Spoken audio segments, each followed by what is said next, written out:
Símbolos de muerte en una cámara subterránea del Capitolio. George Washington transformado en un dios. Monumentos representativos y sedes de poder de los Estados Unidos alineados con las estrellas en Washington, D.C. Investigaciones secretas del gobierno sobre el poder de la mente. El escritor Dan Brown ha causado un gran revuelo con estas y otras insinuaciones en su provocadora obra de ficción ambientada en Washington, D.C. Examinamos a continuación todos estos secretos y separando realidad de ficción nos aventuramos en busca del símbolo perdido.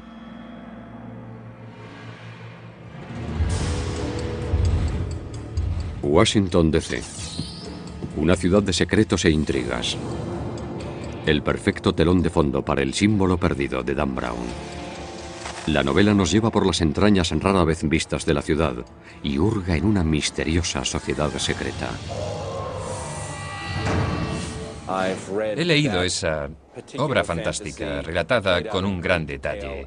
Y no es más que eso, fantasía, pero es una obra destacada para los defensores de las teorías conspirativas y es evidente que Dan Brown bebe de esas mismas fuentes. Pero ¿nos está contando Brown la verdad o el Washington D.C. que nos presenta es un personaje de ficción más? Vamos a estudiar las páginas de El símbolo perdido para separar los hechos de la ficción. En el libro, el edificio del Capitolio de los Estados Unidos es la clave de un misterio que empieza a desvelarse. Es donde el protagonista de la novela, el profesor Robert Langdon, comienza su investigación y donde nosotros comenzamos nuestro examen.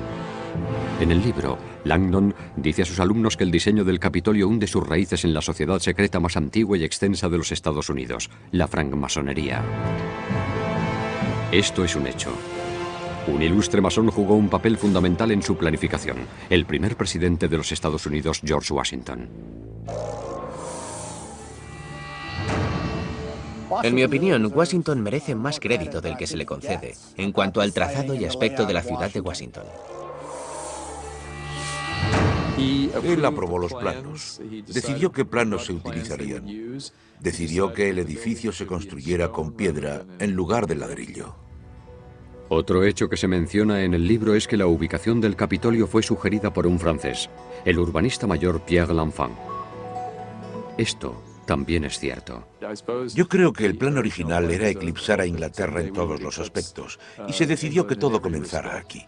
Pero francamente Washington D.C. era entonces nada más que plantaciones de tabaco.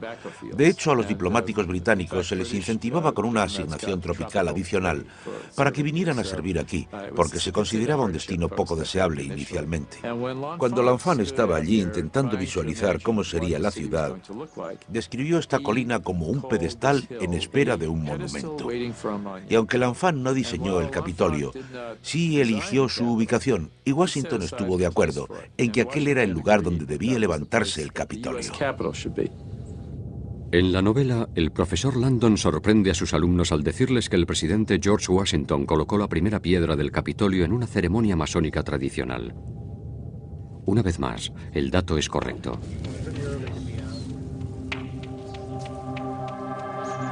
La mañana del 18 de septiembre de 1793, el presidente Washington encabezó una procesión hacia el emplazamiento. Allí, ataviado con un extraño delantal, dirigió la ceremonia. Se ofrendaron artículos tradicionalmente masónicos como trigo y frascos que contenían aceite y vino. De esta manera se puso la primera piedra del edificio del Capitolio. Lo que el libro no dice es que hoy esa primera piedra, la piedra angular, no está. Una placa conmemorativa es todo lo que queda. ¿Se estarán ocultando los orígenes masónicos del edificio? Durante esta última década aproximadamente, algunos trabajadores del Capitolio han bajado con detectores de metales al sótano para intentar encontrar esa placa de metal original que indicaría el lugar donde se colocó la primera piedra. Pero nunca se encontró y eso nos lleva a sospechar que durante las obras de 1960, cuando se reformó la fachada este del Capitolio, se destruyó esa primera piedra original sin que nadie se diera cuenta de que estaba allí. Así que quizás no hay ningún encubrimiento, pero ¿qué hay de los otros secretos a los que hace referencia Dan Brown en El símbolo perdido? ¿Hay un arquitecto del Capitolio que tiene acceso exclusivo a los niveles secretos y salas ocultas? Sí. Hay unas 500 habitaciones en el Capitolio y muy poca gente ha visto la mayoría de ellas. La única persona que tiene acceso a todas las habitaciones es el arquitecto del Capitolio, porque él es el encargado de conservar y proteger el edificio. En el libro, el arquitecto del Capitolio atraviesa una serie de pasadizos subterráneos ocultos. ¿Es eso posible?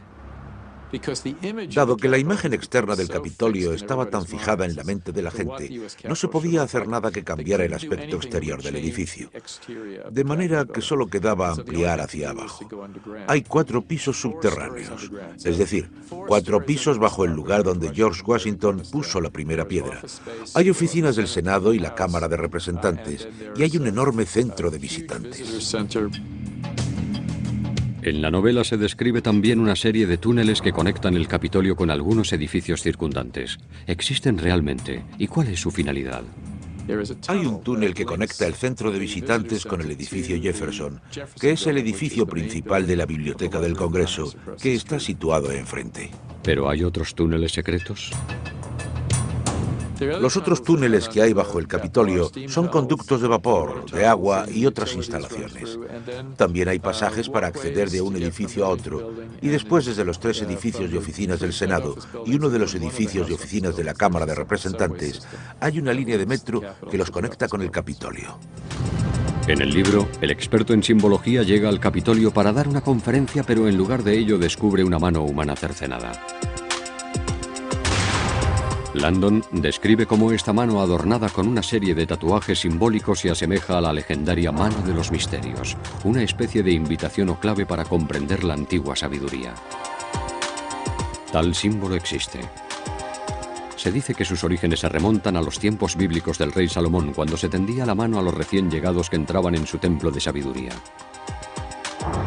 La leyenda también dice que la mano tenía el poder de resucitar a los muertos si se llegaban a descifrar sus tatuajes crípticos. ¿Pero tiene la mano algo que ver con los masones o es simplemente un recurso dramático utilizado por el malo de la novela? La mano de los misterios era algo extraño ahí. No veo la relación entre la mano de los misterios y el ritual masónico según yo lo conozco, según yo lo entiendo. Es, no sé, una licencia poética. En el libro, lo más desconcertante es a dónde apunta la mano. El mural de la cúpula del Capitolio. El artista italiano Constantino Brumidi pintó este fresco en el año 1865. Se lo conoce como la apoteosis de Washington. Representa a un George Washington divinizado rodeado de figuras de la mitología clásica, la diosa Victoria a su izquierda y la diosa Libertad a su derecha. Entre las 2 diosas hay 13 doncellas, cada una con una estrella sobre la cabeza que representan a las 13 colonias. Entre las diosas aparecen científicos de la época, incluido Benjamin Franklin, que recibe la sabiduría de los dioses. Un presidente de los Estados Unidos transformado en un dios.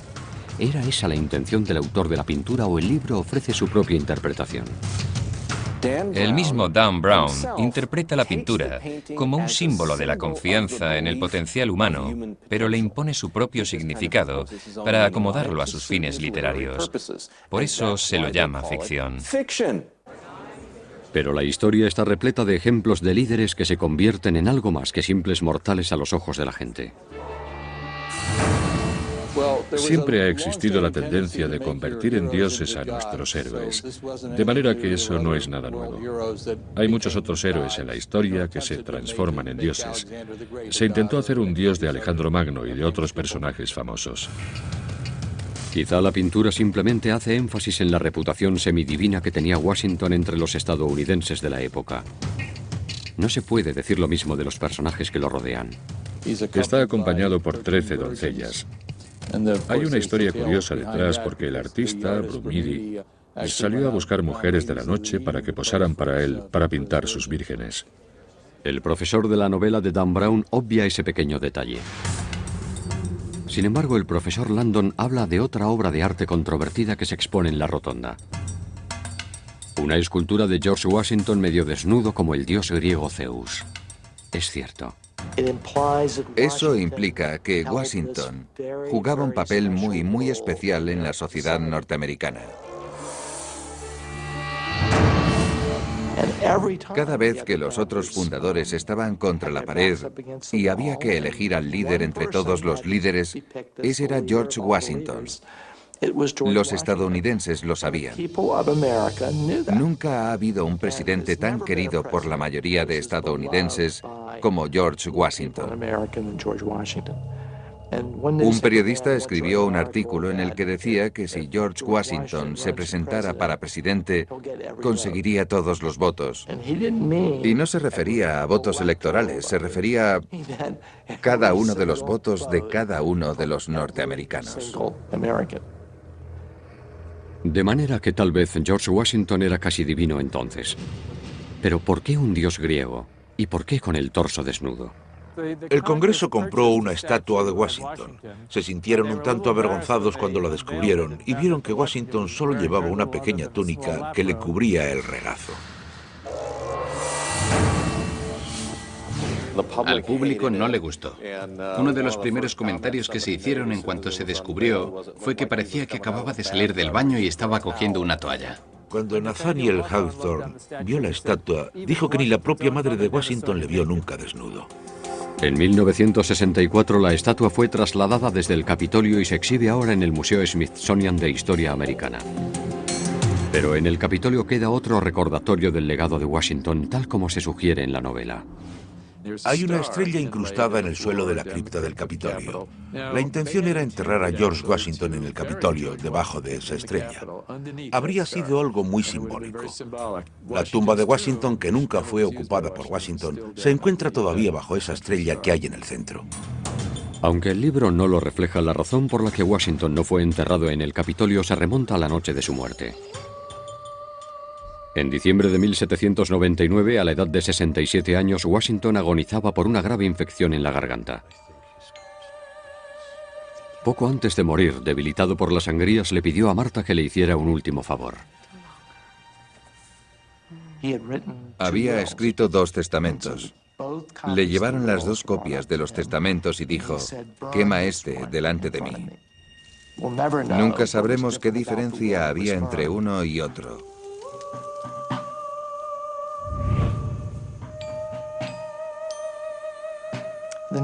La nación estaba conmocionada. Nadie podía creer que George Washington hubiera muerto. En todo el país se vivió un estado de duelo. Fue enterrado en Monte Vernon, en una ceremonia masónica. Marta estaba tan afectada que no asistió al entierro. Hasta hoy en día hay opiniones enfrentadas sobre si Washington quería ser enterrado en el Capitolio o en Monte Vernon. Washington quería ser enterrado en su panteón en Monte Vernon. Esas fueron sus instrucciones. Eran claras y precisas. Él pensaba acabar en la cripta, en el Capitolio, pero desgraciadamente Marta murió y se ignoró la promesa. La construcción no estuvo terminada a tiempo. Martha Washington murió y los herederos de Washington decidieron que no, que iban a revocar la decisión de Marta. Su última voluntad sigue siendo un misterio. Puede que sus restos no reposen en el edificio del Capitolio, pero su influencia es todavía visible. La hermandad a la que pertenecía subsiste hoy en día. La francmasonería. Una sociedad secreta o una sociedad con secretos. En El símbolo perdido, Dan Brown presenta a la masonería como la sociedad secreta más poderosa de la nación. Estamos en todas partes. Pocas organizaciones pueden presumir de tener 14 presidentes de la nación que han sido miembros. El libro describe una habitación masónica privada dentro del Capitolio. Se la llama la Cámara de Reflexión. ¿Es eso cierto? ¿Existe tal cámara? ¿O el libro ha exagerado la realidad para conseguir un efecto dramático? La cámara de reflexión es real.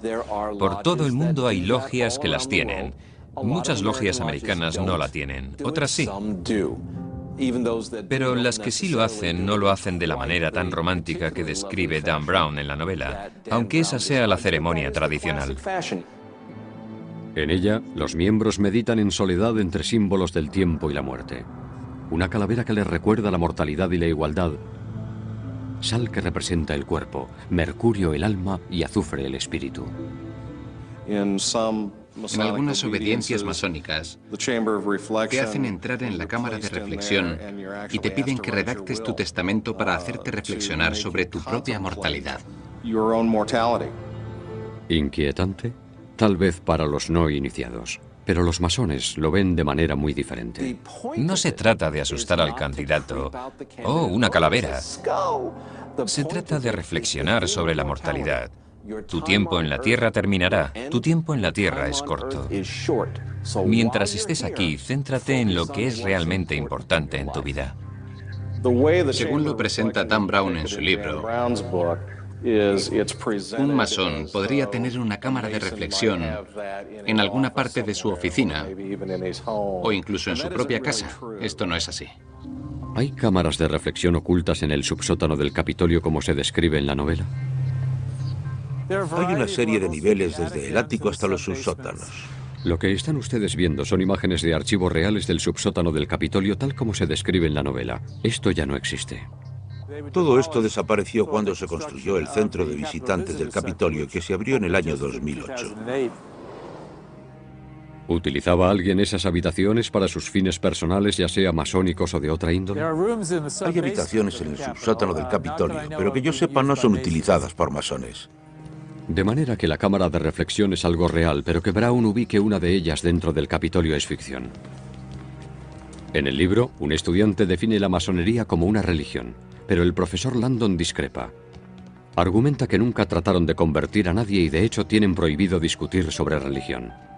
Déjense caer por la logia. Puede que encuentren algo de interés para ustedes, porque los masones no captamos adeptos. Intentamos que el mensaje se transmita de otras formas. Además, al contrario de lo que afirma el villano de la novela de Brown, el dinero no te ayuda a subir de grado en la masonería. Funciona de la siguiente manera. Alguien se hace miembro regular de la masonería y pasa por los primeros 3 grados. Luego va pasando sucesivamente por los otros grados del rito escocés, desde el grado 4 al grado 32. Pero no se puede entrar en el grado 33 pagando, especialmente del modo rápido que se cuenta en el libro. A Dan Brown debería darle vergüenza decir eso. En el símbolo perdido, Dan Brown describe varios ritos masónicos. Si bien algunos de sus elementos están basados en hechos, las ceremonias reales se mantienen en secreto. No voy a hablar de los métodos de reconocimiento entre masones. No voy a dar detalles del ritual. Y no porque haya nada malo en ellos, sino porque no tenemos por costumbre comentar los detalles del ritual. Es preferible hacerlo a puerta cerrada, de manera confidencial y en privado. Esta recreación se montó con la ayuda de otro maestro masón para comprender mejor sus métodos que se perciben como algo demencial. El candidato entra en la logia sin saber realmente en qué va a consistir la experiencia. Al comienzo de la ceremonia, ni siquiera ve el local porque, conforme al ritual, se le vendan los ojos. El candidato es guiado alrededor de la estancia siguiendo un patrón determinado. La francmasonería se construye alrededor de una iniciación ritual. Iniciación que, a su vez, se construye alrededor de la utilización de símbolos.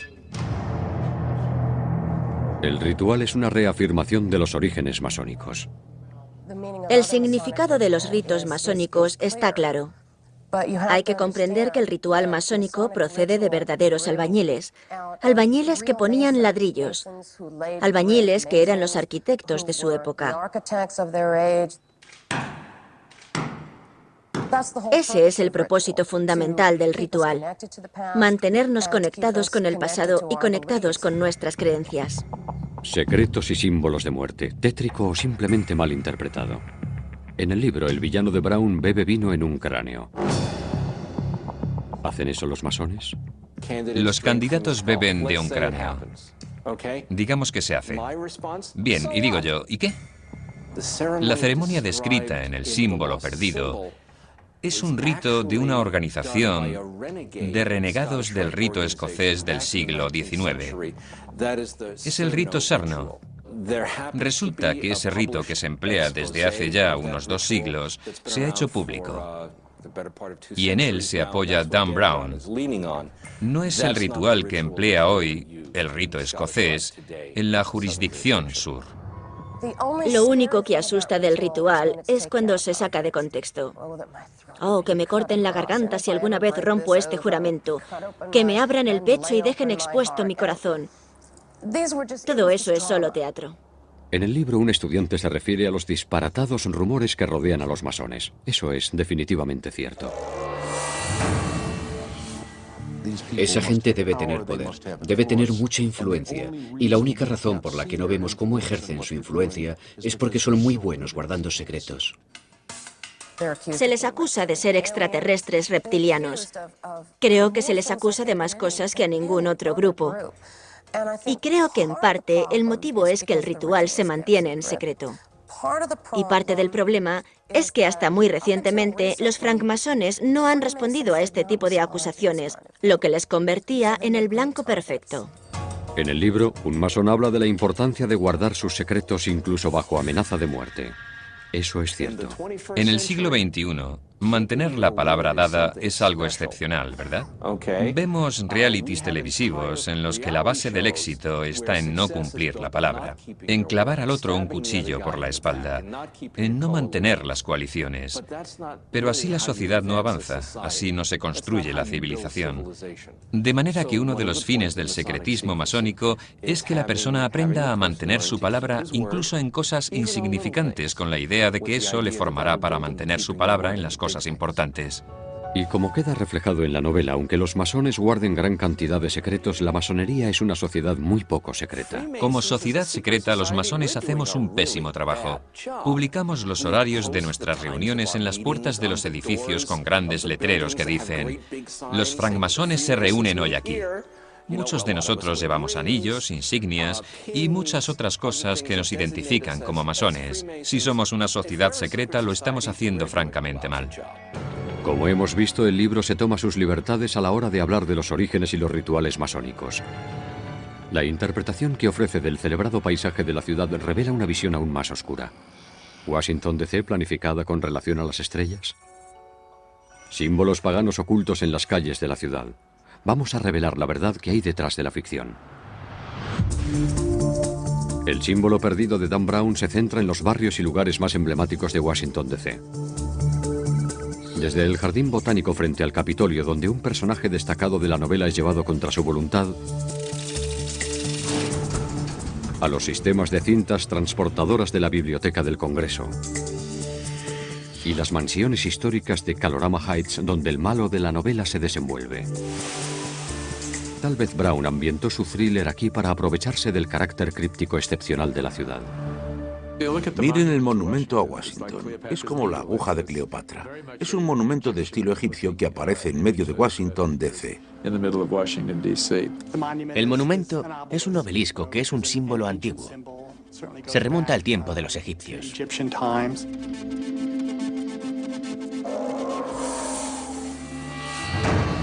Básicamente es un símbolo fálico gigante que también, como he dicho, tiene relación con el sol, con lo masculino. En el libro se afirma que el monumento a Washington tiene un remate de aluminio con la inscripción Laus Deo, Dios sea alabado en latín. Eso es cierto, pero nadie puede verlo. El extremo era este pequeño pedazo de aluminio. El aluminio era muy valioso cuando se terminó el monumento en 1886. Ahora, en esta época, sería como el oro.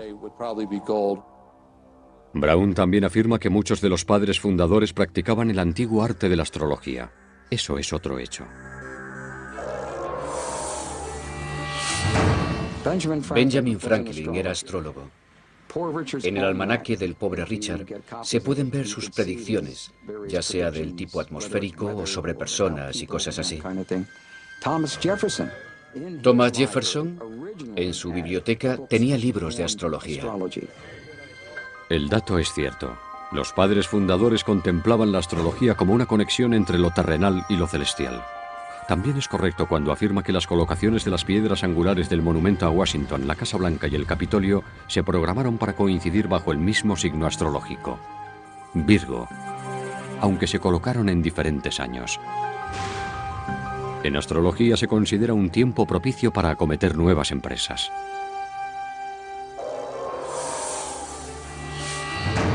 La gente pregunta qué tiene que ver Virgo con Washington DC. Es una constelación. Bien, en realidad tiene que ver con lo sagrado femenino. La mitología, la guerra, la religión, si quiere.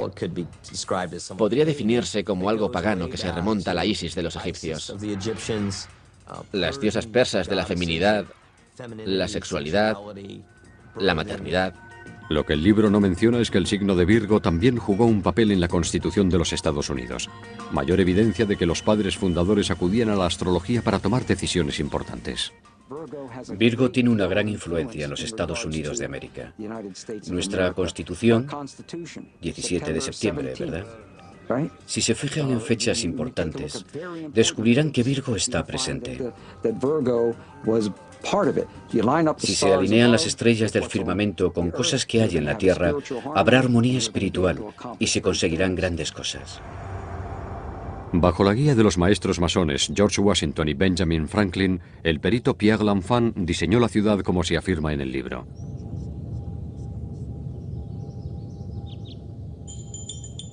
En el libro, Brown describe a los padres fundadores creando Washington como una realización de la Ilustración, una nueva Atlántida, donde la razón, la ciencia y la libertad triunfarían sobre la ignorancia y la oscuridad. Esto es un hecho. Aunque no se menciona en el libro, George Washington en particular creía que esta capital debía ser tan grandiosa como la más grandiosa del mundo. Washington sentía que tenía que ser una ciudad monumental. Tenía que ser una ciudad a la que la gente respetara, como a las capitales europeas. Y aunque los Estados Unidos eran una nación joven y pujante, él miraba hacia adelante, hacia el futuro.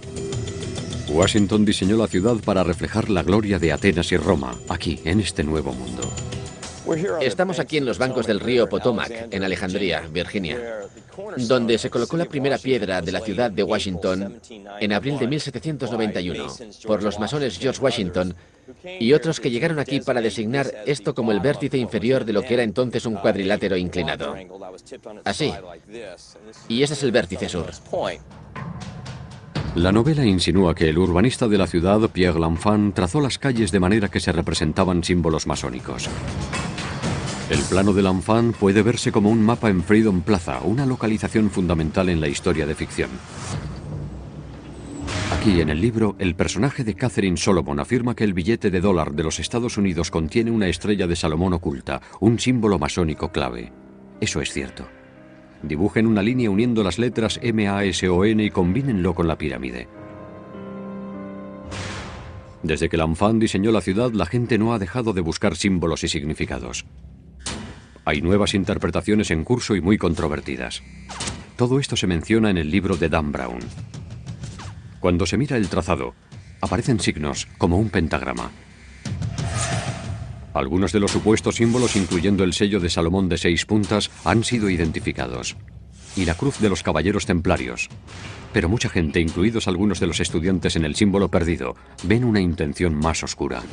Hay una teoría que dice que el trazado de las calles, la ciudad, el Capitolio y demás, si se miran desde arriba, forman ciertos símbolos satánicos, como un pentagrama invertido. Por ejemplo, hay quien dice que entra dentro del paganismo.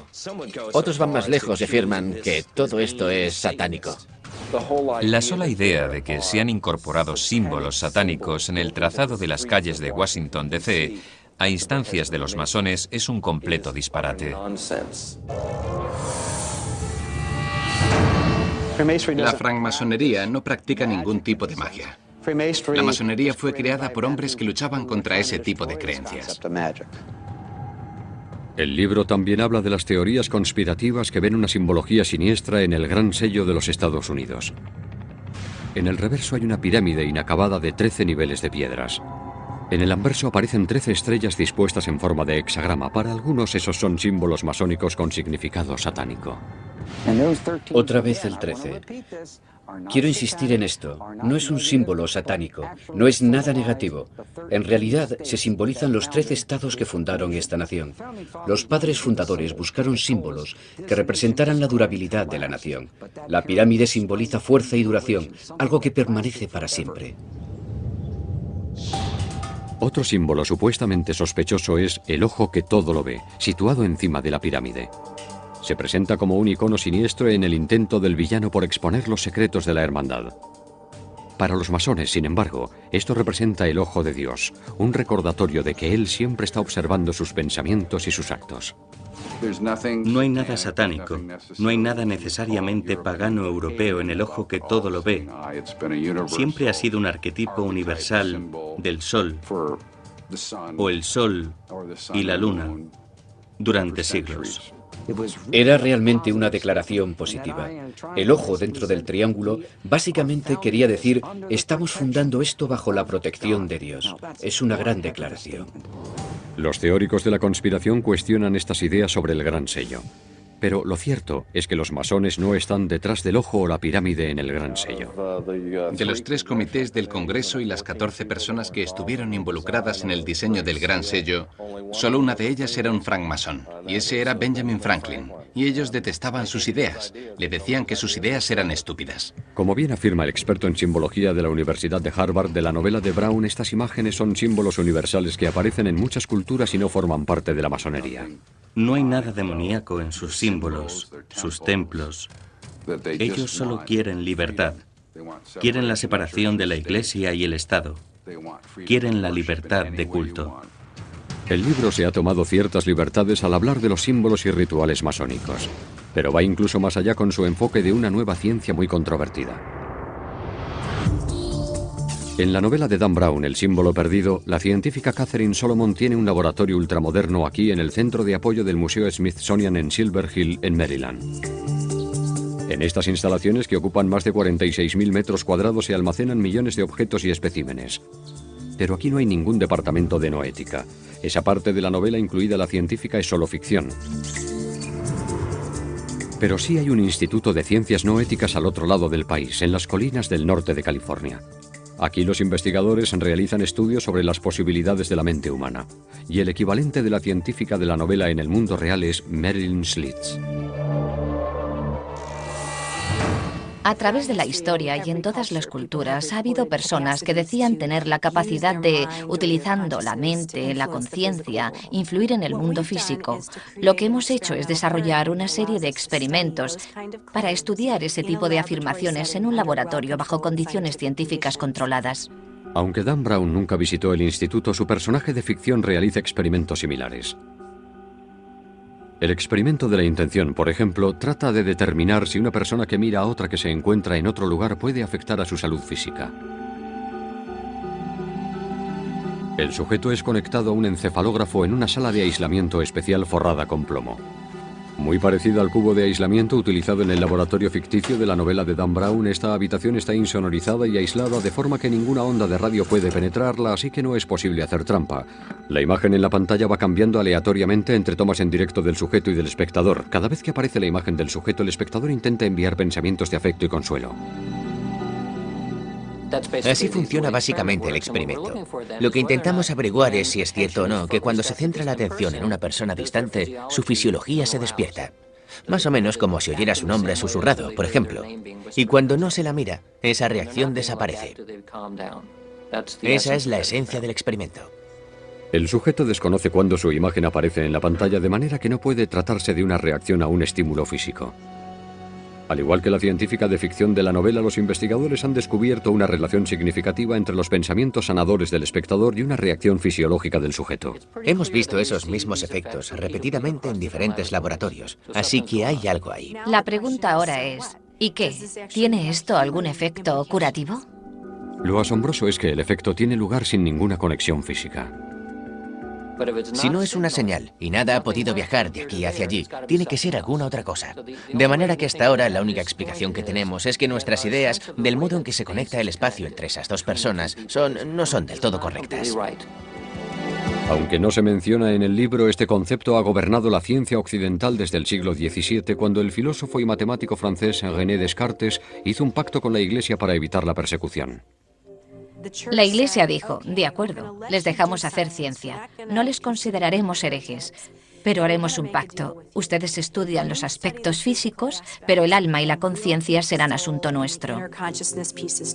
Y todavía estamos viviendo el legado de ese pacto político en el que, en efecto, la ciencia cree que el único aspecto relevante en la investigación es el aspecto material y físico. Un experimento no mencionado en la novela sugiere que podríamos ser capaces de adivinar el futuro.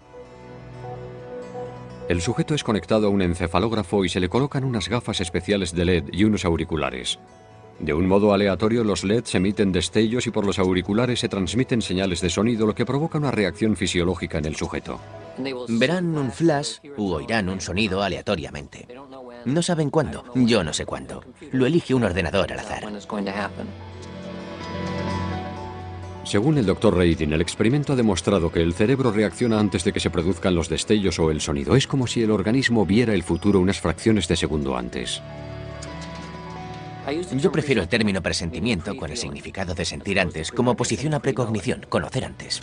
En la novela, Brown argumenta que si bien esto puede parecernos imposible, muchos de los avances científicos de hoy en día también eran inimaginables para nuestros padres fundadores. Hasta muy recientemente, en términos de ciencia, pueden ser unos 100 años. Eso era un disparate. Era un principio inamovible. No hay acción-reacción a distancia. La única forma en que dos objetos podían interactuar era estando de alguna manera próximos entre sí. La mecánica cuántica vino a desbaratar eso, como lo hizo la relatividad. En el mundo del símbolo perdido, cuanto más sabemos, más queremos ocultar.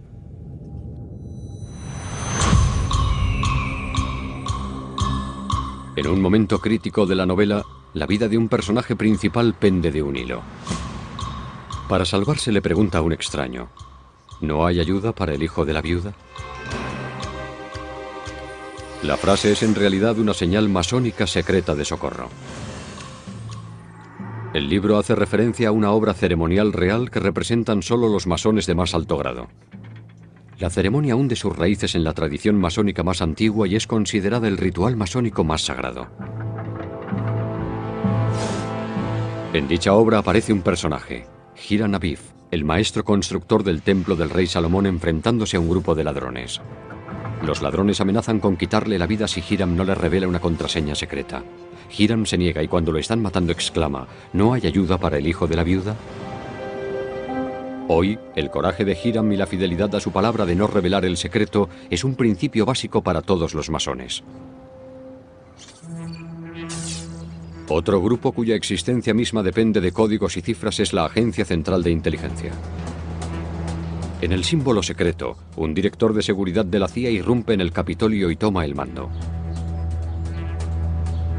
¿Es cierto que la CIA tiene la autoridad suficiente para tomar las riendas con la excusa de que se trata de un asunto de seguridad nacional? Tradicionalmente, el FBI es el que se ocupa de los asuntos que se refieren a la seguridad nacional.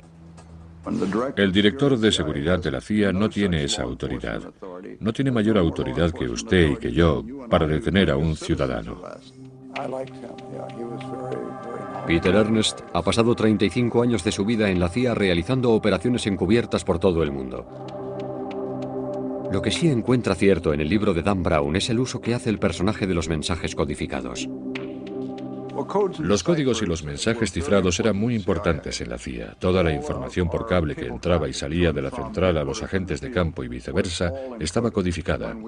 Cuando reclutábamos agentes y los poníamos a trabajar y no podíamos reunirnos personalmente con ellos, utilizábamos lo que se llama comunicación impersonal. Se escribía todo, se codificaba y se enviaba a la gente. Los agentes y los oficiales de inteligencia de la vida real también se comunican utilizando teléfonos seguros. Son teléfonos en los que la conversación queda encriptada. Y naturalmente es una encriptación automatizada. No tienes que sentarte tú a escribir una conversación en código. Otro misterio que aparece en la novela de Dan Brown es Cryptos. El libro afirma que esta escultura está en terreno de la CIA y que un ejército de desencriptadores no ha conseguido descifrarla por completo. ¿Existe tal escultura y quién ha sido capaz de dejar perplejos a los espías más expertos? Cryptos, que en griego significa oculto, es obra del artista James Sanborn. En una curiosa entrevista para la televisión, Sanborn habla de su obra. Me pareció oportuno diseñar una obra de arte para una agencia secreta que se fuera desvelando lentamente y mantuviera un cierto nivel de interés. En 1991, Sanborn descubrió criptos ante una audiencia de espías escépticos. Lo que vieron fue una gran escultura representando un pergamino de cobre que en forma de S emergía de lo que parecía ser una impresora. En el pergamino había un texto encriptado complejo dividido en 4 secciones que constaba de 1800 caracteres.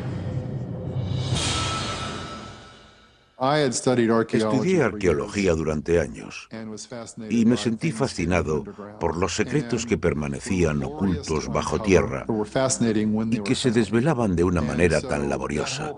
Y de alguna manera quería que Criptos fuera algo muy similar, una escultura que se revelara. Criptos es un acertijo dentro de un acertijo que será resuelto solo después de que los 4 pasajes encriptados se descodifiquen. Hasta ahora solo 3 de ellos se han resuelto correctamente. Daba por hecho que esos primeros segmentos se resolverían en cuestión de días, como máximo semanas. En realidad les llevó 9 años. Estaba en la agencia hablando con un contratista y me dijo, ¿sabes que cuando todo estuvo terminado, vinieron aquí con radares de neutrones que penetran en el terreno y un montón de artilugios radioactivos para inspeccionar la zona? Si la pista está en algo enterrado en el terreno, nadie lo sabe. Y Sanborn no abre la boca. El símbolo perdido describe una dirección y un puzzle al que se refiere como Franklin Square. Hay en efecto una plaza Franklin en Washington, D.C. Y hay en efecto un puzzle creado por Benjamin Franklin, también llamado el cuadrado mágico de Franklin.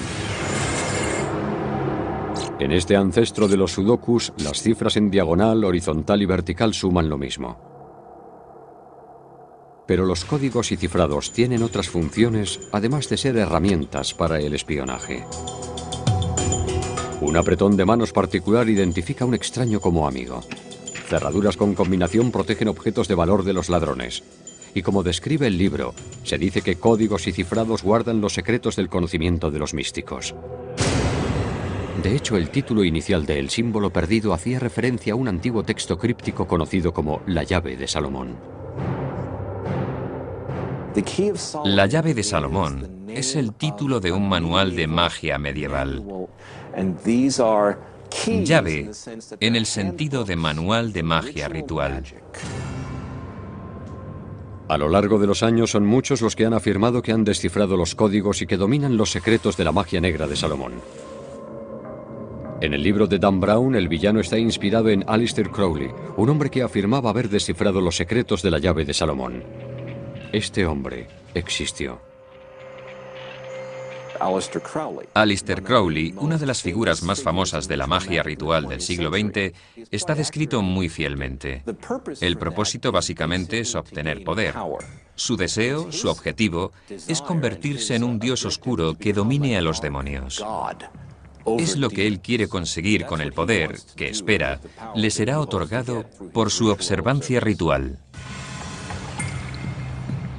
A finales del siglo XIX, Crowley ganó notoriedad utilizando amuletos y talismanes de influencia salomónica en rituales ocultos exacerbados por el sexo y las drogas. Crowley escribió libros y viajó por todo el mundo dando conferencias donde detallaba sus secretos místicos y astrológicos. La jerarquía de la Iglesia consideraba a Crowley un hereje y lo calificó como el hombre más perverso del mundo.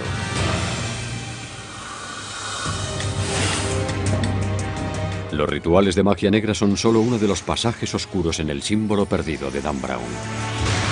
Las conspiraciones secretas juegan otro importante rol, incluida una que amenaza con desgarrar el tejido mismo de la nación. En el símbolo perdido de Dan Brown, el malo de la novela cree que una vez alcance el grado más alto de la masonería, todos los secretos le serán revelados. ¿Es uno de ellos la creencia de que los masones se convierten en dioses como muestra la imagen de George Washington en la bóveda de la rotonda? Me quedé completamente pasmado cuando leí todo aquello sobre la apoteosis, la idea de, no sé, personas convirtiéndose en dioses. Tengo que decir que eso no es algo que se enseñe en la francmasonería.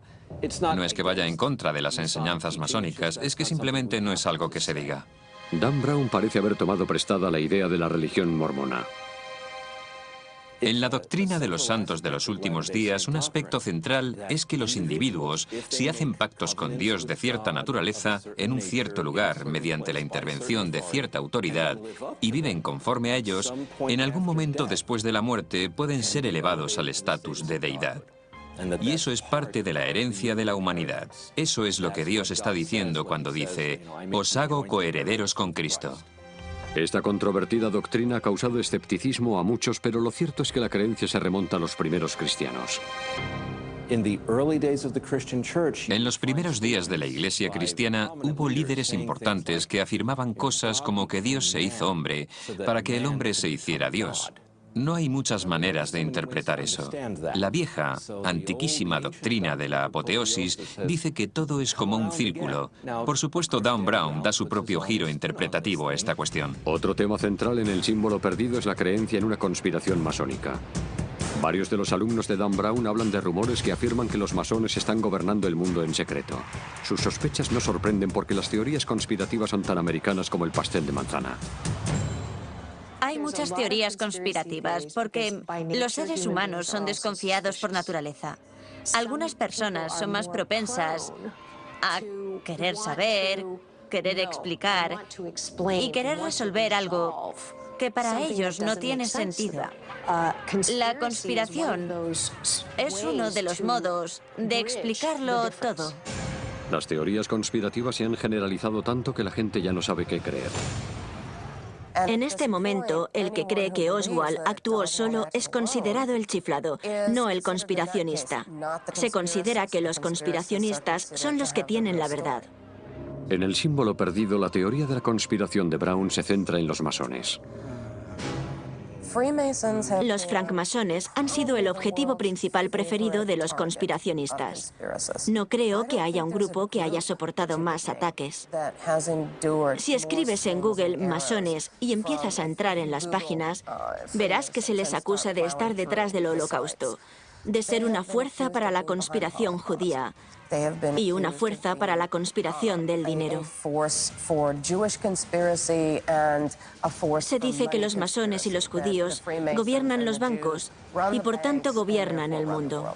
Los masones se convierten en grandes blancos en parte porque se niegan a responder a las acusaciones. Es fácil acusar a alguien de pertenecer a una sociedad secreta malvada cuando ese alguien no te va a decir cuál es la verdad. Los masones están por encima de eso y esto juega a favor de los acusadores. Creo que se trata de nuestra necesidad de saber. Si se nos oculta algo y a eso se añade nuestra inclinación a pensar mal antes que bien, es que vamos a buscar una explicación negativa a algo que no terminamos de entender. Si oyes algo negativo acerca de un masón, ¿para qué quieres más? La cosa se dispara y los masones son la encarnación del diablo. En el símbolo perdido, el profesor Landon recuerda los años en los que escribía sobre las ricas tradiciones masónicas. Reconoce que han sido acusados de adorar al diablo y conspirar para instaurar un gobierno mundial. Una búsqueda simple en Internet enseguida revela que eso es cierto. El presidente Bush, el presidente Clinton eran miembros del Skulls and Bones, una sociedad secreta con raíces masónicas.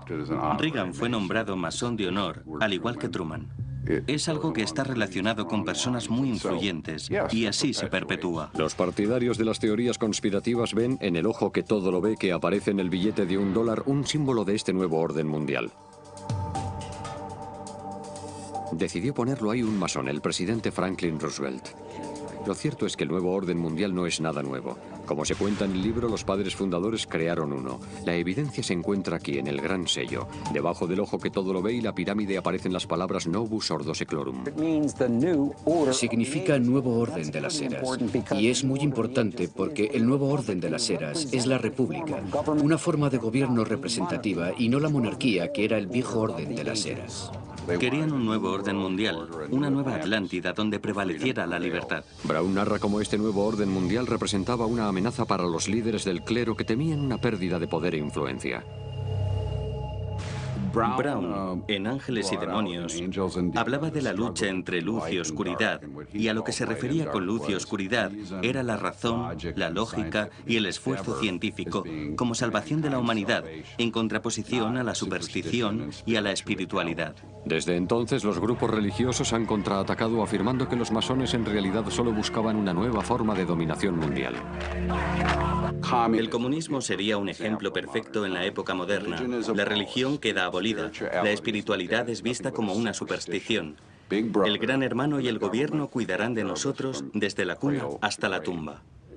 En la hermandad se bromea diciendo que a ver cuándo organizamos el Fish and Chips para discutir el plan de dominación mundial. No vamos a apoderarnos del mundo. La creencia en estas y otras conspiraciones está muy arraigada en los Estados Unidos porque en ocasiones resultan ser ciertas. En el símbolo perdido de Dan Brown, oficiales de la CIA interceptan conversaciones telefónicas y correos electrónicos. ¿Qué hay de realidad en esto? ¿Nos espían como a los protagonistas de la novela? Casi todos llevamos encima un teléfono móvil. Obviamente, cuando hablas por un teléfono móvil, lo que dices sale al aire, y estando ahí cualquiera puede interceptarlo y escucharlo, e intentar entenderlo. Aunque hables en otro idioma, aunque utilices palabras en código para ocultar cosas, alguien puede analizarlo, y alguien puede encontrarle sentido a lo que estás diciendo. Y eso es así para cualquier tipo de comunicación. Una vez que sale al aire, puede ser capturado por alguien, y hay una probabilidad de que lo entienda. Los oficiales de la CIA en la novela de Brown podrían estar utilizando una red de espionaje a nivel mundial llamada Escalón. Durante los últimos 30 años se ha venido utilizando para espiar a naciones extranjeras, grupos terroristas y cárteles de droga. En el proceso, los ordenadores de Echelon capturan prácticamente todas las conversaciones electrónicas que se producen en el mundo. Se dice que Echelon intercepta especialmente comunicaciones vía satélite, comunicaciones que se envían vía satélite.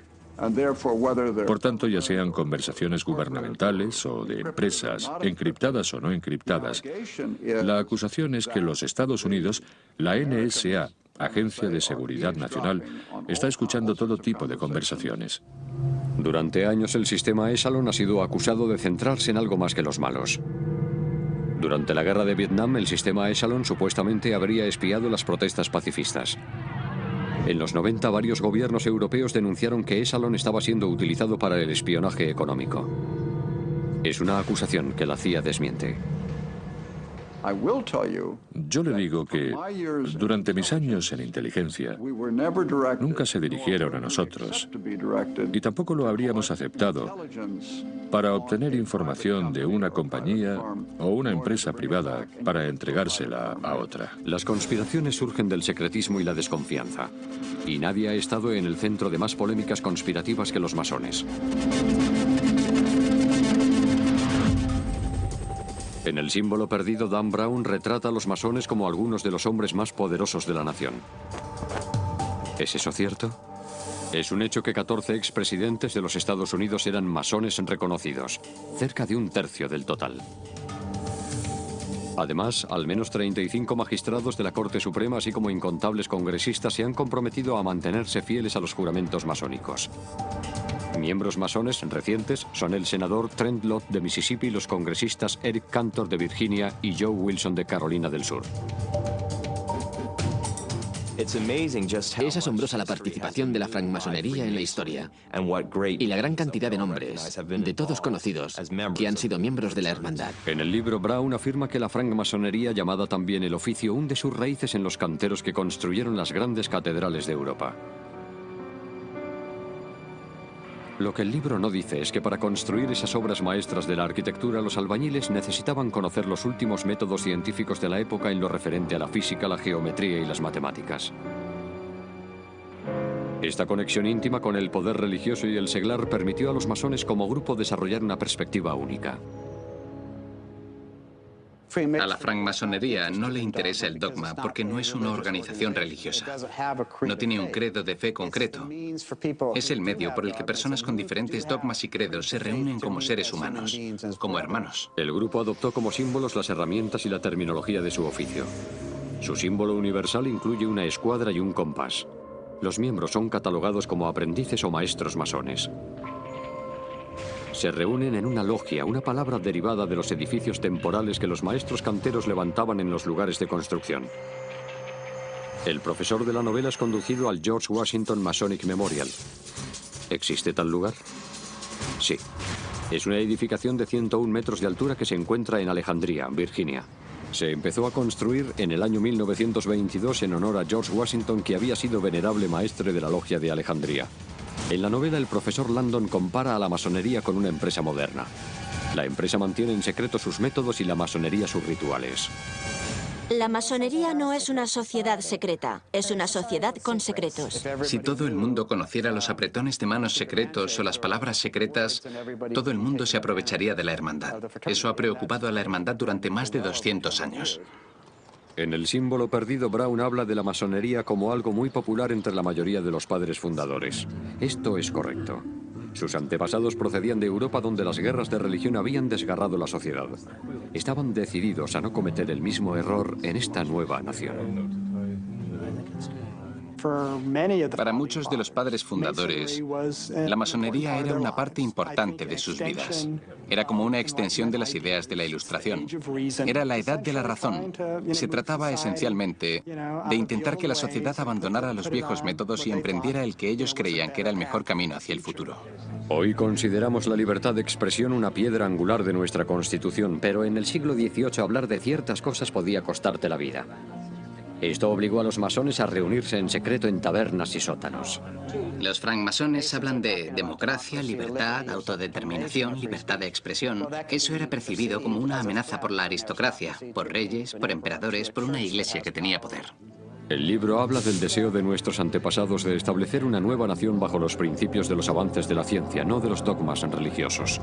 Eso también es cierto, pero ¿eran la mayoría de esos hombres deístas, como se afirma en la novela?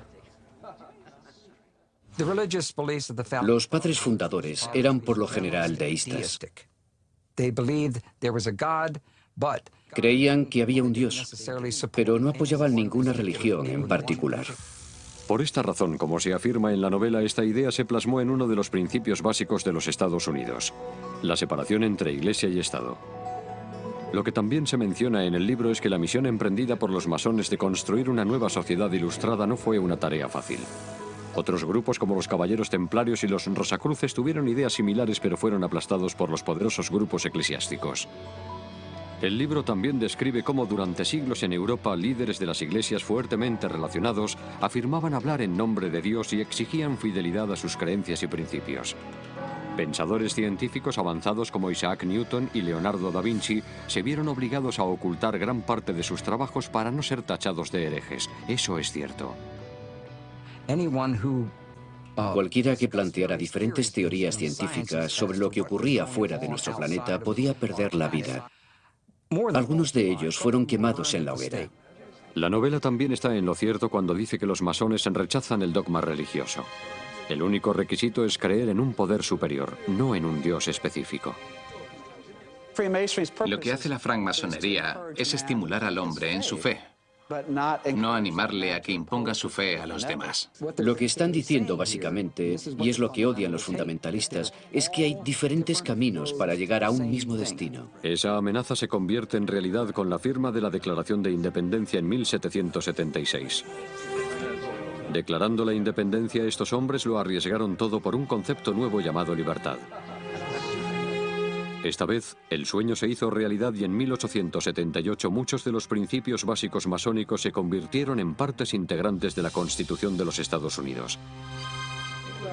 Según Brown, la mitad de los firmantes de la Constitución eran masones. Los masones, sin embargo, creen que la cantidad está más cercana al tercio. El símbolo perdido habla del papel de los masones en la fundación de la idea del sueño americano. Pero lo que no dice es que esta influencia masónica ha tenido un profundo efecto más allá de la política.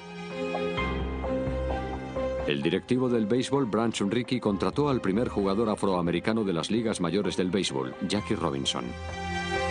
El icono literario Mark Twain nos presentó a Tom Sawyer y Huckleberry Finn, y John Glenn se convirtió en el primer americano en orbitar la Tierra.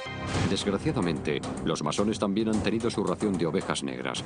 El traidor Benedict Arnold, J. Edgar Hoover, controvertido director del FBI, e incluso se rumorea que el despiadado dictador comunista Joseph Stalin era masón. Su conexión con los centros de poder provocó que muchos se preguntaran si los masones realmente tendrían secretos siniestros. El hecho de que los masones persiguieran un sistema de creencias más elevado no hizo nada para detener a sus enemigos. La batalla entre la luz y la oscuridad estaba a punto de comenzar.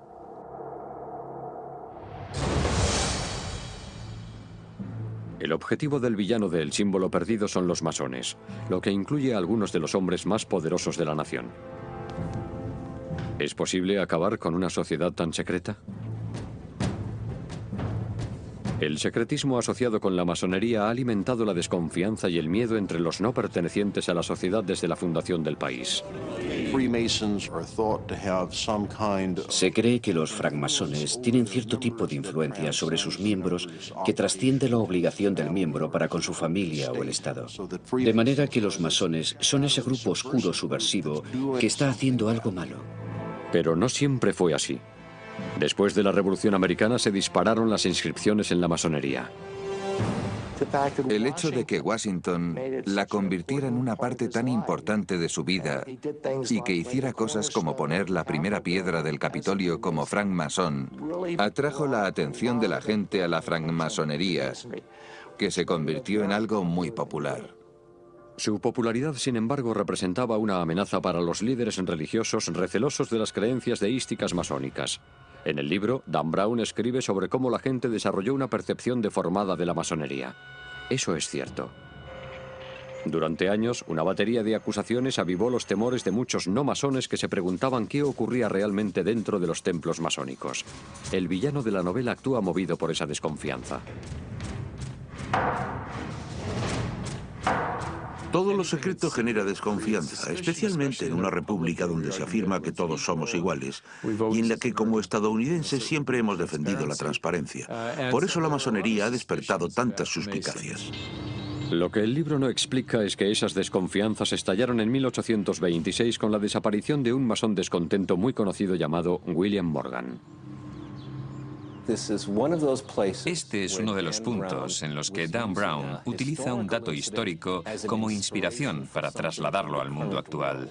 Cuando Morgan anunció que estaba escribiendo un libro donde exponía los secretos de los masones, supuestamente varios masones organizaron su secuestro. Desapareció. Supuestamente lo asesinaron, es muy probable. Nadie volvió a saber nada de él. Finalmente, 3 masones fueron sentenciados, pero recibieron condenas mínimas. Se produjo algo parecido a un pánico nacional contra la masonería. Se quemaron logias.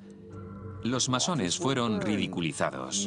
Algunos incluso recibieron palizas en la calle. La membresía cayó en picado en algunos lugares hasta perder a todos sus miembros. En los años 1830 se creó el partido antimasónico que presentó como candidato a un ex fiscal general de los Estados Unidos, William Wirt. Wirt se enfrentó al masón Andrew Jackson y perdió.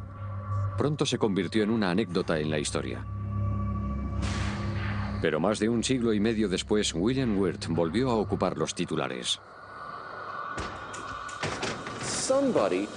Alguien entró en la cripta de Wirt y se llevó su calavera. No se supo nada más del asunto hasta que casi 30 años después un informante anónimo afirmó estar en posesión de la calavera. El informante anónimo colgó y no volvimos a saber nada hasta un año después. La siguiente llamada que recibimos en relación con William Wirt la realizó el concejal de Washington, D.C., Jim Graham, que nos informó de que le habían entregado la calavera y le habían pedido que se asegurara de devolverla al lugar al que pertenecía. Nunca se descubrió con qué finalidad se había robado la calavera de Wirt.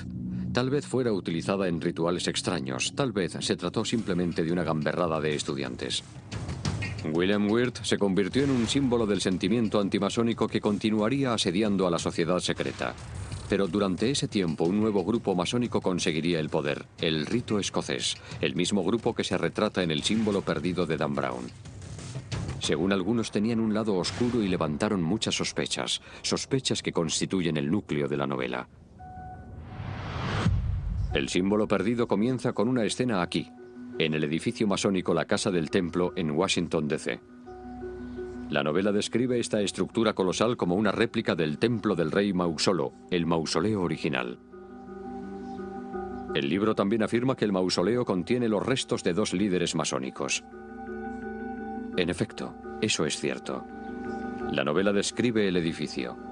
2 esfinges de 17 toneladas, columnas gigantescas de 10 metros y una enorme puerta de bronce. La novela también dice que sobre el enorme altar del templo hay una claraboya. En realidad, estas descripciones son exactas. Esta es la sede del grupo masónico más poderoso de la nación, la jurisdicción sur del rito escocés. En el símbolo perdido, el profesor Langdon se encuentra cara a cara con este busto de Albert Pike, un hombre al que muchos consideran la persona más famosa de la que menos se ha hablado. Albert Pike probablemente sea uno de los hombres de letras menos conocidos y, sin embargo, más influyentes que haya conocido nunca este país. Albert Pike era el Howard Stern, el gran provocador de la francmasonería. Albert Pike es probablemente uno de los francmasones más incomprendidos del mundo. Ha sido vilipendiado muchas veces por individuos que son fundamentalistas. Lo que en la novela no se menciona es que Albert Pike es uno de los hombres enterrados en el interior del templo. ¿Pero por qué? ¿Por qué los masones guardarían los restos de alguien tan vilipendiado en su templo? Realmente es una figura oscura. Yo suelo referirme a él como un Francis Bacon oscuro. Era un hombre enorme. Medía más de 1,80 m. Pesaba unos 100 kilos. Era un matemático, lingüista, jurista, orador, poeta muy brillante y estableció unos rituales bastante exóticos para la masonería avanzada. Junto a George Washington, Albert Pike es considerado uno de los masones más influyentes de todos los tiempos. Después de los movimientos antimasónicos de los años 20 y 30 del siglo XIX, Albert Pike, casi sin ayuda, rejuveneció a los masones. Revisó y reorganizó los rituales masónicos y preparó una vista general de sus principios fundamentales en su libro aparecido en el 1871, Moral y Dogma. Como cabeza del rito escocés en Washington, la influencia de Pike se extendió por todo el gobierno federal. Tenía una red asombrosa de personas a su entera disposición. Estaba muy bien conectado con el Capitolio. Era querido por muchos y temido por muchos otros al mismo tiempo. Estas conexiones masónicas demostraron ser muy útiles para Pike a raíz de un grave escándalo. Durante la Guerra Civil, Pike fue acusado de crímenes de guerra mientras servía como general de brigada en el ejército de los Confederados, pero después de la guerra fue perdonado. El presidente Andrew Johnson le concedió el perdón formal en Washington, D.C. durante una ceremonia ritual masónica. Pike devolvió el favor haciendo a Andrew Johnson masón de alto rango del rito escocés. A menudo se dice que Johnson concedió el perdón a Pike porque era un subordinado del gran comendador. Hubo otros rumores. Como Brown menciona en su novela, los masones han sido acusados de muchas supuestas conspiraciones. Una de ellas involucraba a Pike como líder de un grupo secesionista sureño clandestino conocido como los Caballeros del Círculo Dorado. La idea era oponerse al poder y la influencia de los Estados Unidos en Norteamérica por todos los medios posibles, derrocando al gobierno en 1860, dividiendo al país y provocando la guerra civil. Después de la Guerra Civil, otros rumores vincularon a Pike con un grupo aún más controvertido, el Ku Klux Klan. En mi opinión, esos individuos son los mayores fabuladores de los que he tenido noticia. Y me molesta mucho que hagan afirmaciones como que Pike era miembro, uno de los miembros fundadores que crearon el Ku Klux Klan. Mentiras. Los ataques contra Pike continuaron aún después de su muerte. El escritor Dan Brown toca el tema cuando uno de sus personajes describe a los masones como adoradores del diablo. Lo que la novela no menciona es que en 1894 un ex masón contrariado que escribía bajo el seudónimo de Leo Taxil describía a Pike y los francmasones del rito escocés como confabulados con el demonio. Conoció a una mujer que le dijo que era como La ramera, la medium que las logias masónicas utilizaban en sus diabólicas orgías sexuales y ceremonias de magia negra y misas negras a puerta cerrada. El Vaticano lo aprovechó y procuró que se predicara desde el púlpito de todas las iglesias. Taxil fue tan lejos como para decir que Albert Pike creía que Lucifer es Dios. Esto está basado en una cita del libro de Pike, Moral y Dogma, donde Pike se refiere a Lucifer. Los grupos antimasónicos inmediatamente se agarraron a esto como prueba de que Albert Pike era satanista. Básicamente decían que por mencionar a Lucifer era un adorador del diablo. Era un adorador del diablo satánico, el mayor de todos ellos. El Papa de la época escribió edictos que decían específicamente que era un hombre peligroso. Los masones, sin embargo, afirman que Pike utilizaba el nombre de Lucifer con su significado original latino, que es portador de luz. No se refería a Satán, se refería a una estrella, se refería a la estrella Venus. No se trata de adoración al diablo ni adoración a Satán. A lo que él se refería con eso era a la luz, la iluminación a través de la lógica, de la razón y de la ciencia. Leo Taxil finalmente se retractó diciendo que se lo había inventado todo, pero el daño ya estaba hecho. Hasta hoy en día, a los telepredicadores como Pat Robinson les encanta sacar a Pike de su pequeña bolsa de herramientas para demostrar que la francmasonería es parte de una conspiración mundial y que realmente los masones adoran al diablo. Tal como Pike fue acusado de controlar a los masones, el gobierno de los Estados Unidos es sospechoso de estar implicado en el control de la mente. En El símbolo perdido, la científica de ficción de Brown habla de cómo los investigadores militares llevan tiempo estudiando la manera de aprovechar los poderes de la mente.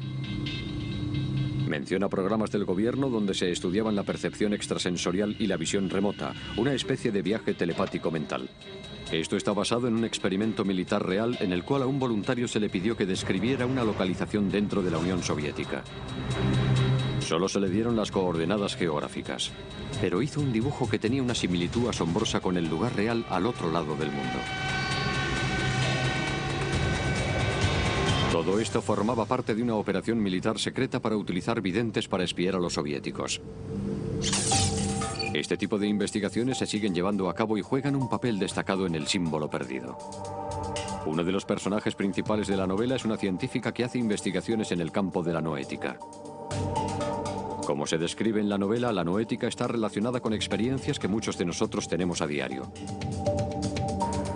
Esa sensación incómoda que tenemos de que algo no marcha bien, lo que nosotros llamamos presentimiento. Esa conexión psíquica que las madres parecen tener con sus hijos. El poder de la oración que parece ayudar a alguien a sanar. Todo esto entra en el campo de la ciencia noética, y la verdad sobre la ciencia noética es tan extraña como cualquier ficción que aparezca en El símbolo perdido. El estudio científico intensivo de los llamados fenómenos psíquicos comenzó en los años 30 cuando el parapsicólogo norteamericano J.B. Rhine empezó a realizar experimentos de percepción extrasensorial en laboratorio. Rhine hacía que los participantes en el experimento intentaran predecir cuál de entre 5 cartas se sacaría de un mazo barajado. Cada mazo tenía 25 cartas, de manera que un porcentaje de aciertos mayor que 1 de cada 5 podía ser un indicio de una capacidad de percepción extrasensorial. Rhine informó de algunos resultados significativos, pero los psicólogos tradicionales y los científicos desestimaron su trabajo por considerar sus métodos imperfectos. Rhine y otros parapsicólogos continuaron trabajando en una relativa oscuridad hasta la época de la Guerra Fría. En 1971, 2 escritores británicos revelaron que científicos de la Unión Soviética habían estado investigando el uso de la percepción extrasensorial como arma. Como menciona uno de los personajes de Brown, los que están en el poder siempre buscan más poder. Un campo en el que estaban particularmente interesados era la visión remota, la capacidad de ver un objeto distante u oculto utilizando la percepción extrasensorial. Los soviéticos también estudiaban la intención, la capacidad de afectar a una persona para bien o para mal, simplemente mirando una fotografía de la persona en cuestión. Una vez tuvieron noticias de lo que estaban haciendo los soviéticos, el gobierno de los Estados Unidos se apresuró a implementar su propio programa. Aquello inició una especie de guerra fría psíquica, en la que a un nivel la gente hablaba de misiles y silos de misiles, y a otro nivel había un equipo de psíquicos a los que se les pedía que utilizaran sus potenciales capacidades para obtener información fidedigna sobre el enemigo. El nombre en clave del programa de los Estados Unidos era Stargate y fue un proyecto financiado por la CIA y la Agencia de Inteligencia de la Defensa. La científica de noética de la novela establece conexiones entre su propio trabajo y el del Stargate de la CIA. Ambos, los soviéticos y los estadounidenses, estaban muy interesados en la noción de la mente sobre la materia, la idea de que la conciencia puede de alguna manera influir en la materia. El programa duró más de 20 años. En su apogeo, el proyecto Stargate tuvo hasta 14 laboratorios investigando simultáneamente la visión remota y obtuvo algunos resultados que parecían indicar que la visión remota no era un mito. Sabemos que hubo casos en los que estos videntes remotos fueron capaces de hacer dibujos muy aproximados a la realidad de instalaciones militares secretas del otro lado del planeta. A pesar de estos resultados prometedores, algunos políticos y altos mandos militares se oponían a financiar con el dinero de los contribuyentes este tipo de investigación. En 1995 la CIA puso fin al proyecto de 20 millones de dólares, pero los militares continuaron utilizando videntes para obtener información. Durante la operación Tormenta del Desierto se recurrió a videntes remotos para intentar localizar misiles Scud ocultos, además de almacenes de armas químicas y biológicas.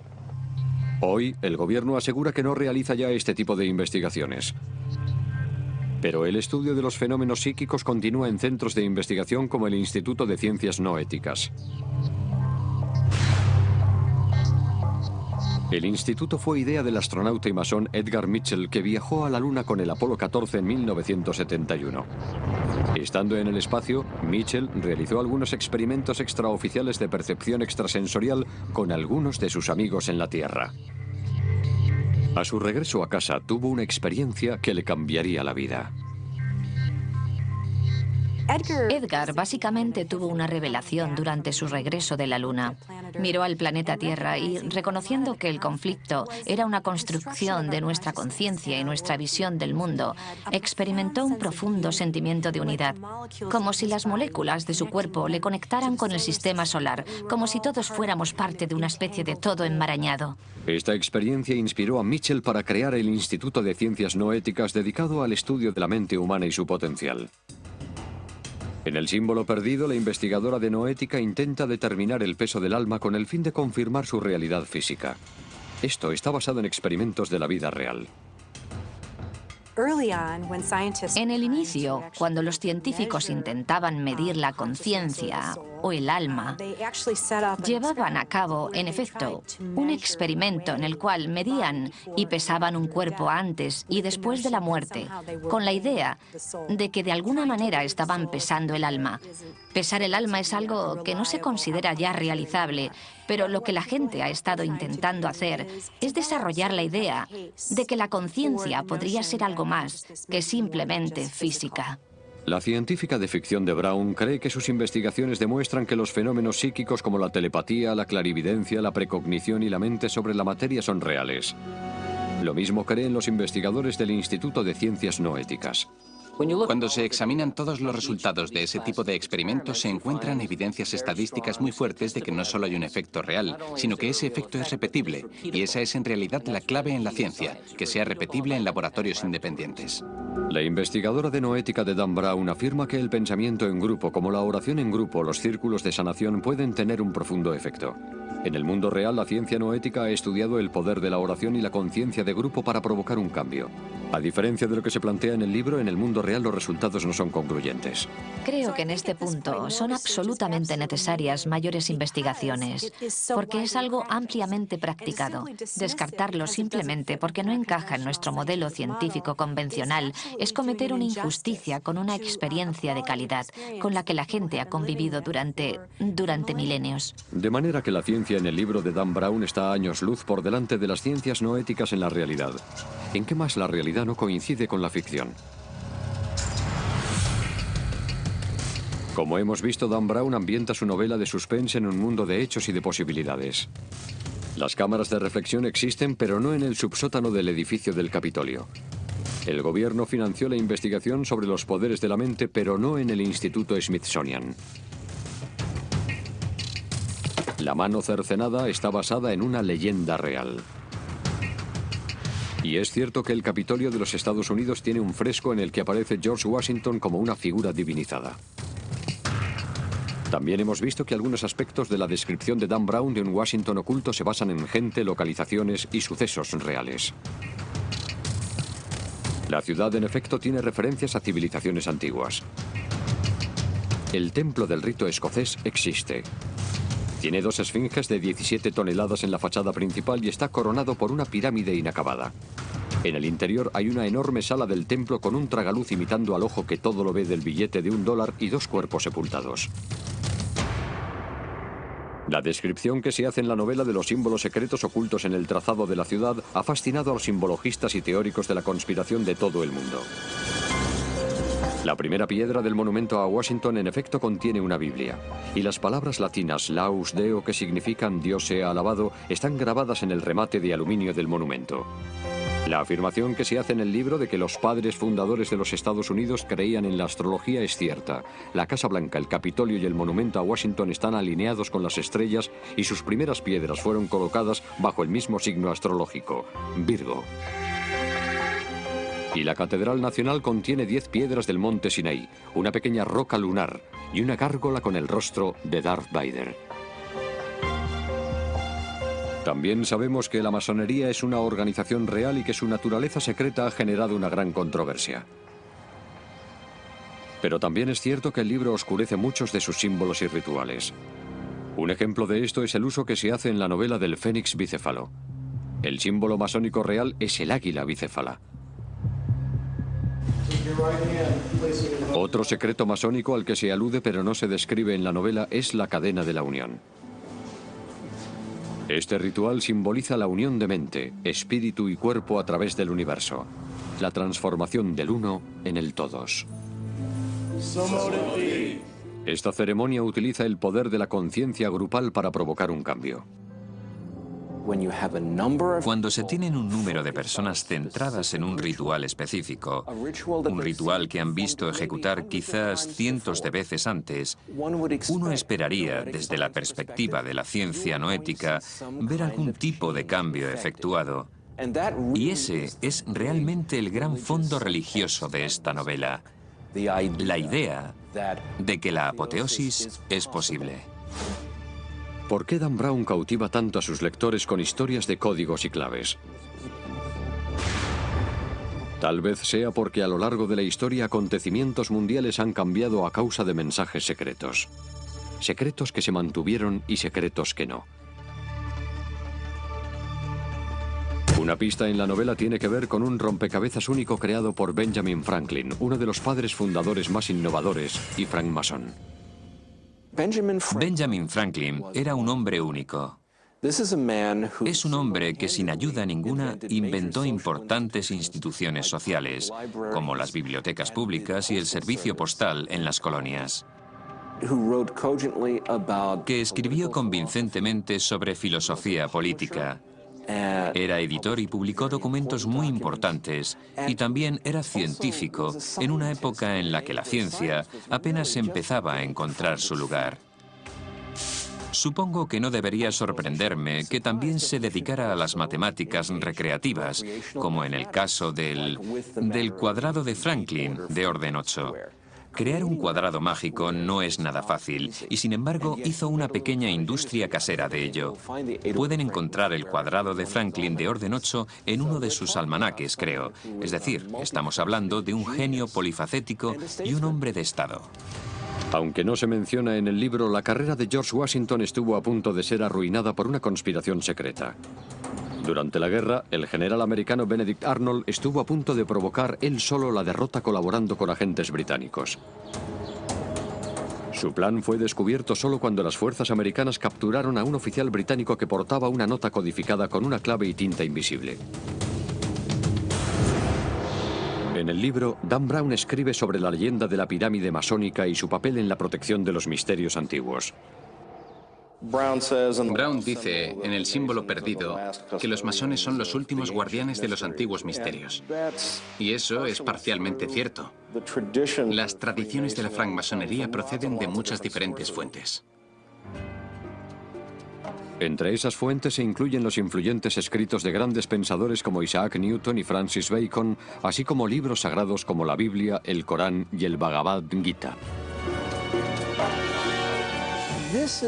Esto es algo en lo que Dan Brown está históricamente bastante acertado. Hubo una serie de religiones misteriosas en Grecia, en Roma, en Egipto. Pero, ¿cuáles eran las creencias de esas religiones misteriosas? No pretendo hacer un chiste, pero es un misterio. En El símbolo perdido, Brown habla del inmenso poder de la Biblia de transformar para mejor, pero también advierte del peligro de interpretar literalmente su prosa críptica. Los padres fundadores insistieron en la separación de Iglesia y Estado. Por la misma razón, los masones ponen tanto empeño en eliminar todo dogma religioso de sus rituales y creencias. La novela cuenta que Thomas Jefferson llegó incluso a reeditar la Biblia para eliminar cualquier interpretación. Y eso es rigurosamente cierto. Le llevó 16 años. Lo que hizo fue coger la Biblia y sacar línea tras línea todo lo que dijo Jesús. Jefferson dijo, en esto quiero centrarme, en lo que dijo Jesús, no en todos esos intérpretes. En lo que El símbolo perdido se equivoca, sin embargo, es cuando afirma que la Biblia de Jefferson se entregaba a todos los nuevos miembros del Congreso durante la primera mitad del siglo XIX. Eso ocurrió en el siglo XX. Un tema importante en El símbolo perdido es la idea de la transformación. El villano de la novela de Brown utiliza los tatuajes como una declaración de poder. En la cámara de reflexión, un reloj de arena simboliza el efecto transformador del tiempo. Y una científica no ética habla de la capacidad de la mente de transformar células cancerosas en células sanas. En El símbolo perdido de Dan Brown se habla de la transformación en dos sentidos. Uno es una especie de fanatismo que es muy excluyente y que a la larga conduce a una consecuencia negativa. Se puede pensar en la Alemania nazi como un movimiento de transformación. Y por otra parte, si observamos las tradiciones espirituales y de sabiduría del mundo, vemos que esos tipos de transformaciones pueden conducir a un florecimiento de nuestro potencial humano. Tal como El símbolo perdido ilustra, los padres fundadores comprendieron ese vínculo con el pasado. Juntos forjaron una nación, una nueva Roma, que incorporaba esas creencias. Hay algo que une a todos los masones: la búsqueda de la luz. Buscan la sabiduría, la verdad. Intentan hacer de sí mismos mejores personas con esa búsqueda de la luz. Como hemos visto, la novela utiliza hechos reales para crear una gran obra de ficción. Pero en ocasiones el mundo real es tan fascinante como uno imaginario.